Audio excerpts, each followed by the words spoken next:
But do you know what? A mother who is experienced would be able to differentiate between the cry of a child. So the mother will say, this cry is for hunger. This cry is because the child is perhaps wet. This cry is because the child is tired. And this cry, I don't know, I'm worried, let's go to the doctor. Subhanallah. So this was a gift of Allah, and it still continues to be a gift. But as we grew older, we began to say a few words. Why? Because Allah has put within us development to a degree that He created us from weakness, and slowly we worked up to the point of strength. When we hit the peak, in certain ways we start slowing down once again. And this brings us to another verse of the Quran where Allah subhanahu wa ta'ala says, Allahu alladhi khalaqakum min dha'fin thumma ja'ala min ba'di dha'fin quwwah thumma ja'ala min ba'di quwwatin dha'fan wa shaybah.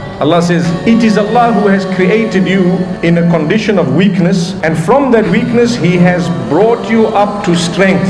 And after that strength, He has then taken you downwards to weakness and grey hair.